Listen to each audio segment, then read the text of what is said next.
Any questions, questions and comments? I invite you to either pop it in the chat or to simply take off your mute button and join the conversation with us.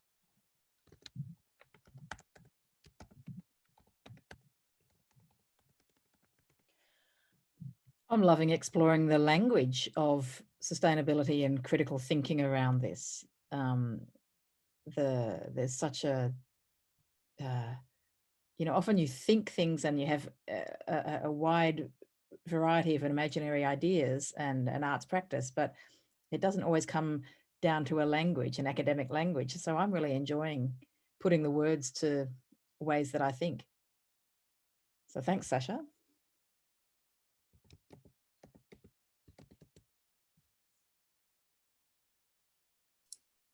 Sasha, one of the interesting aspects of this work, and I guess this encounter today, is also kind of connecting the experiential and the present experiences of how we are addressing some of these questions of sustainability and the intersection with kind of policy. And I noticed on that last slide that sense of, you know, a political imaginary. Would you be able to, would you like to kind of comment a little bit more about what some of this work, I guess, opens up when we're thinking about a political imaginary for the future, particularly in a time when a lot of the young people that we work with are in a space of potential despair around certain kinds of mainstream politics anyway?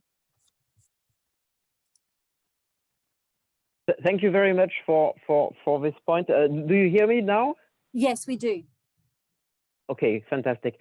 What I could shortly say about this political aspect is something which is connected to this imaginary of control that I mentioned earlier, and I think the necessity for political for any kind of productive work at the interface between artists, activists, local actors, and actors who are engaged in this work, and policy level. I think it's highly important to work or to have a shared working imaginary, which is more an imaginary of emergence. So an imaginary which is giving value to these spaces of uncertainty, to serendipity, to emergent processes, etc., etc. So that's a notion. For example, in the research with my colleagues in recent years, we called that urban, in the case of cities, urban spaces of possibility. Urbane Möglichkeitsräume in German, and this had to do really in looking at what kind of productive collaborations were taking place in some places, in some cities, in some neighborhoods, between different actors coming from the cultural sector, coming from the sustainability activism, and also coming from public administration and policy making, by comparison to some other cases where the civil society and the policymakers were in constant conflict. And we really found that this imaginary of emergence, which is shared, which is a specific kind of experimental imaginary, was allowing this kind of collaborations in certain cities, in certain neighborhoods, like for example in the city of Hanover in Germany.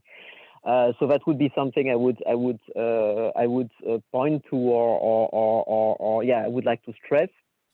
One counterexample, for example, are those omnipresent at the moment imaginaries, or discourses of smart cities, which are, I think, a very good example in most cases of a very closed down form of control-oriented, big data, algorithmic imagination, which is not giving the spaces that are needed for a procedural approach to sustainability. In short, I mean, I'm doing a short promotion there. I'm really sorry about that, but there will be. I mean, we are working on translating some of those research insights from German to English at the moment, and there will be a Routledge book coming next year, also called something like Urban Spaces of Possibility, where we shared some of those notions. So that's I think, a short feedback on that. That's so great to hear.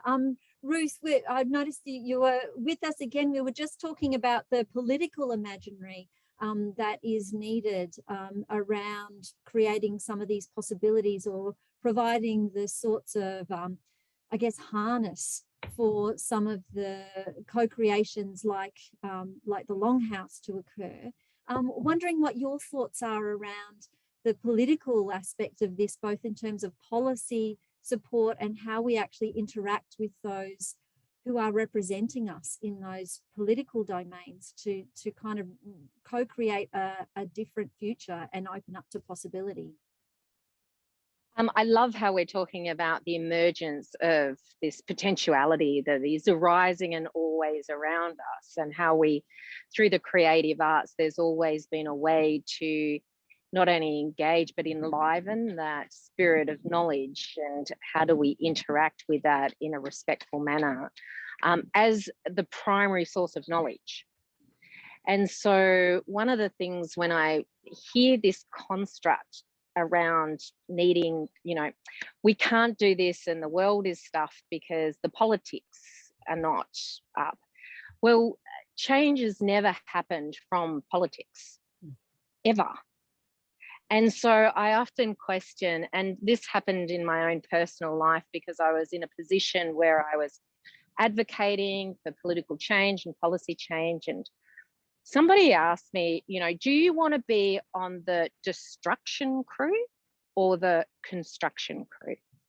And I made a really important life choice that I want to actually invest my time and energy in the creation and cultivation of what I want to see, and that we understand that the political scape is actually dissolving, decaying even.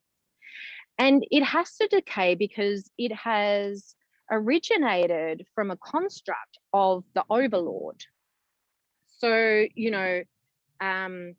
people used to see from the feudal system their lords who would maintain all the power, and the majority of the peasants had to look to the overlords to save them, basically, to make sure they're fed. And then we replaced that with the religious connotation, the church will save us. And now we've moved that into, well, the politicians will save us. So we're consistently giving over our self-authority. And so for me, I believe what is critical with a spiritual awakening is that coming back to self-authority, to having the respect of others in a particularly egalitarian society, but claiming core responsibility to the self and to our family and to community, and how do we act? Where is our energy to lobby ourselves to act in a way, to be the primary motivating force, to actually, the Longhouse was constructed by no government funding. I pretty much, after 20 years of sitting around listening to the conversation about we got to have this place and space, I thought, let's just sell everything up. Let's all just get in, give it a go. We were very helpful to be able to get the support for Macquarie Point built, the actual building, but we have a commercial rent for that. But we surrounded ourselves with creatives and allies to go, actually, we need to create this. And what we've found is that the political system has come on board because we're actually channeling the creative life force. Does that make sense? Oh, yeah. It does. Yeah, absolutely. And I think one of the critical, I guess, invitations again to us in terms of setting up in thinking about this as a learning culture, like how do we learn from those processes that you have realized in that journey, and how might we also take insight and bring that into our work, particularly those who are working in school systems, where these are the possibilities, these are not the inevitabilities of our future. I'm interested in what you're saying, both saying there, and I wanted to add that I really think that the arts and music are one of the most subversive agents for social change that we can employ. The arts can trickle into every form of life. And when we are embedded in our arts practice, and when we then create in the moment, it's a highly seductive and very attractive way for people to get access into what you're saying, or the medium that you're talking through or singing through, or the advocacy that you are trying to bring. And I know this from my own practice in advocating for protection of wild landscapes. You can get people engaging through rhythm, through song. You can get them tapping their foot, and you might be singing about some of the characters involved, and at the end of that song you can talk about how we need to care more, what's at stake, and why we're here. But the song itself, the artistic medium that you use, is a very inviting and open and a safe space for people to want to lean in to what is a very subversive message, really, and a place for change. So I think holding a space that is highly creative and also really subversive, and doing that in a safe manner, is really powerful. And in that place, you can show your gratitude for all of the collective beauty and, well, in my case, I suppose the natural world. I'm always so grateful for that support that is under there that helps me to bring something out. I don't always know what it is I'm going to be doing or saying, but I always call on these plants that help support me.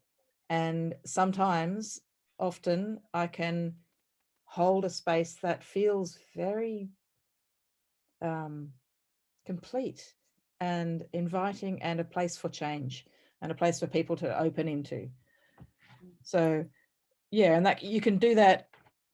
You can help yourself in a hard-bitten way, where it might be you're looking for change on the ground in front of mining companies, and it's a scary, dark, potentially violent scene. You can use arts there to definitely help build a more conducive outcome and education.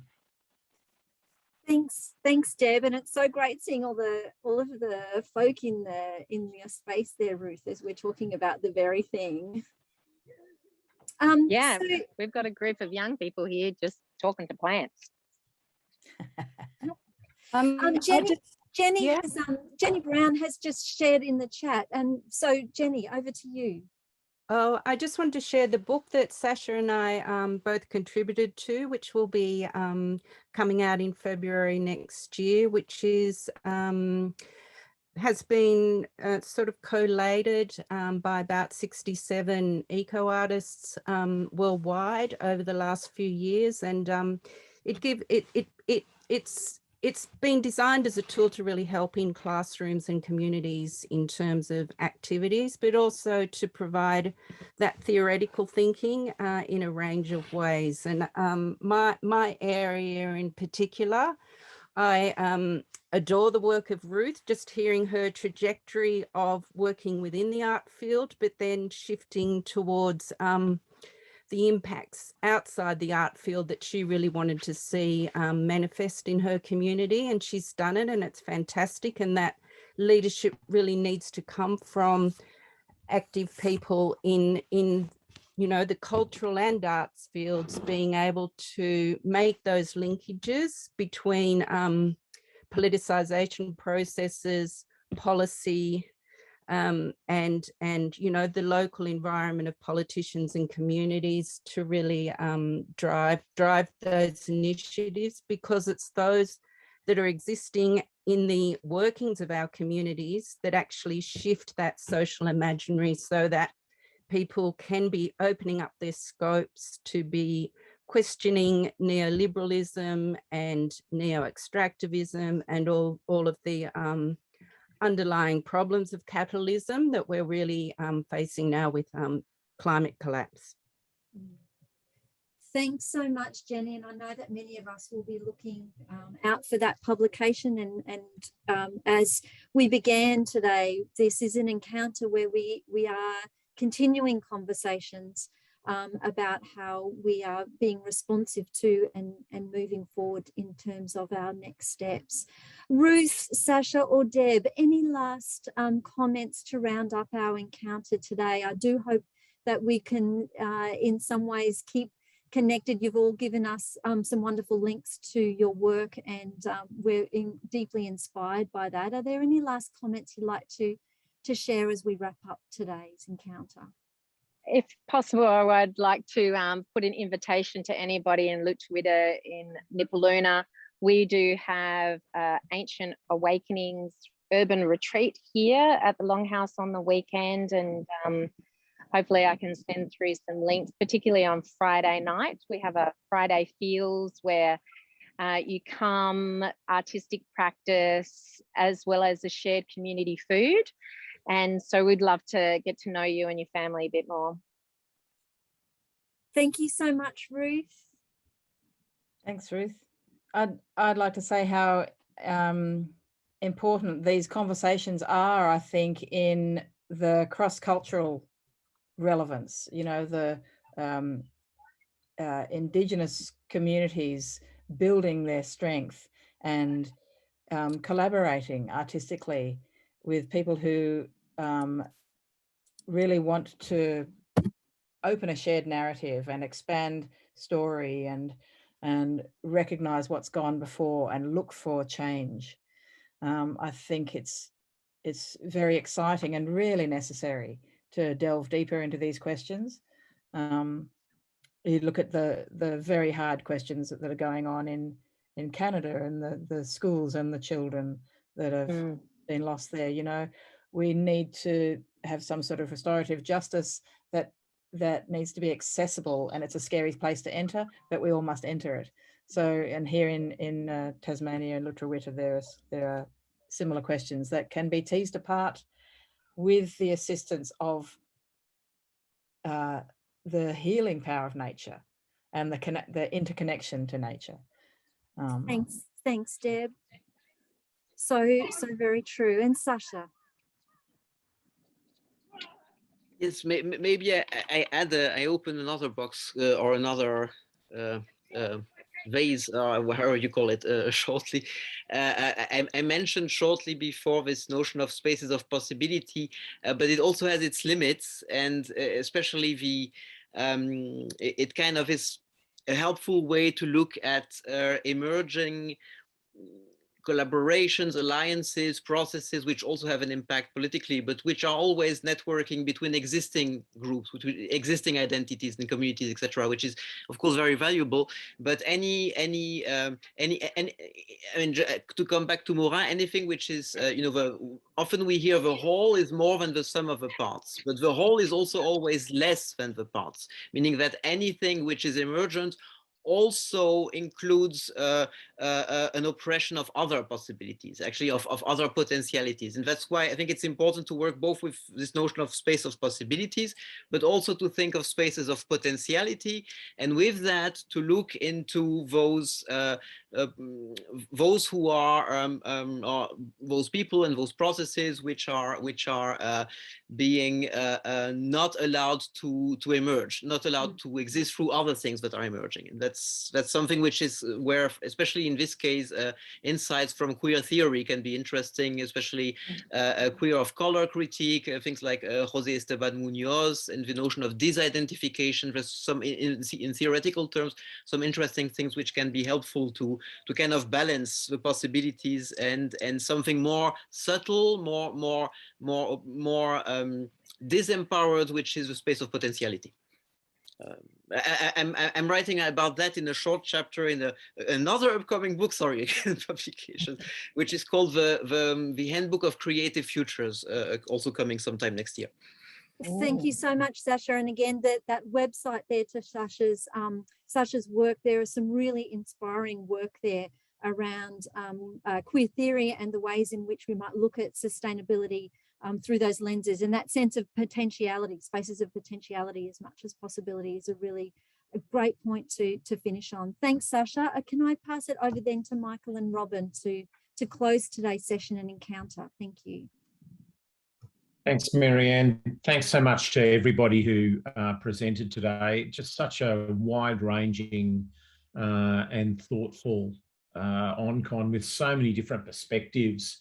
Kind of my mind's just buzzing with all the intersections and the ideas and how they all fit together and don't fit together, and the fantastic patterns and dissonances. So it's just been such a fabulous exploration. Robin, did you want to add anything? I couldn't agree more, Michael. I think there are just so many conversations I hope that we'll be able to continue. It's just been inspirational. And I just want to thank you all for the time and your creativity and, you know, your ability to open up new ways of thinking about what we need to do. And I love the idea of the reawakening and if you like, the overtaking through the arts and creativity. I think that's a brilliant way forward when we're thinking about sustainability and culture. Fabulous. Thanks very much, everyone, and thanks especially to Marianne who made this all happen. Our thanks, as always, to Thomas DeAngelis, who presses all the buttons and makes all the wheels go round, so to speak, and especially to Sasha as well, who must be getting up to about 5 a.m. So you can now launch yourself into the rest of the day, Sasha, knowing you've had all your technological problems at once, so there won't be any more for the rest of the month. So thanks very much, everyone. Don't forget to become a member of Create if you're not already. Check out our YouTube channel because lots of exciting things coming up in the next little while. And to find out about those, if you become a Create member, we'll send you an e-news. And of course, that's absolutely without charge and free to you. So thanks so much. See you all soon. And I hope whatever is in your future, day, night, whatever it is, that you have a fantastic day or night or whatever it might be. Thanks so much, everyone, and goodbye. Thank you. Bye. Thanks. Go Thank well. you.